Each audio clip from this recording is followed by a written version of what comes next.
ഇവാഞ്ചലിയും അനുദിന സുവിശേഷ വിചിന്തനം. ക്രിസ്തുവിൽ സ്നേഹം നിറഞ്ഞവരെ, യോഹന്നാന്റെ വിശുദ്ധ സുവിശേഷം 12-ാം അധ്യായം 44 മുതൽ 50 വരെയുള്ള തിരുവചനങ്ങളാണ് നാം ഇന്ന് ധ്യാന വിഷയമാക്കുന്നത്.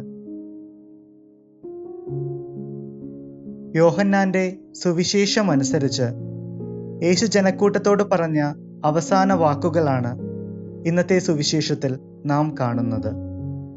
യേശുവും പിതാവായ ദൈവവും തമ്മിലുള്ള ബന്ധവും ആ ബന്ധം അംഗീകരിക്കുന്നവർക്ക് പിതാവായ ദൈവത്തിൽ എത്തിച്ചേരുവാനുമുള്ള വഴിയുമാണ് താനെന്ന് യേശു ജനത്തെ പഠിപ്പിക്കുന്നു.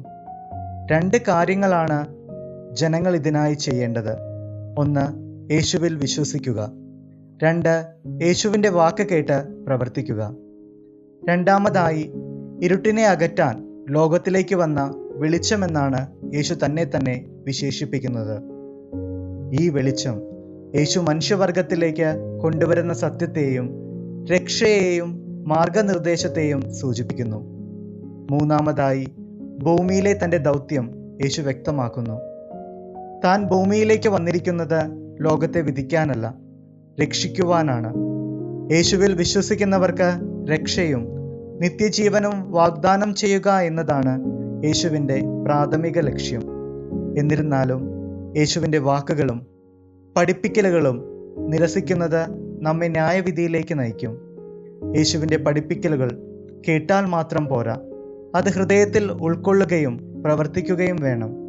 കാരണം യേശുവിൻ്റെ വാക്കുകൾ അവൻ്റെ സ്വന്തമല്ല, മറിച്ച് പിതാവിൽ നിന്ന് ഉള്ളവയാണ്. ഈ വാക്കുകൾ പിതാവായ ദൈവത്തിൻ്റെ അധികാരത്തെയും പ്രാധാന്യത്തെയും ഉയർത്തിക്കാട്ടുകയാണ്. സ്നേഹം നിറഞ്ഞവരെ, ഇന്നത്തെ സുവിശേഷം നമ്മെ പഠിപ്പിക്കുന്നു, നിന്റെ ജീവിതത്തിൻ്റെ വെളിച്ചം ക്രിസ്തുവാണ്.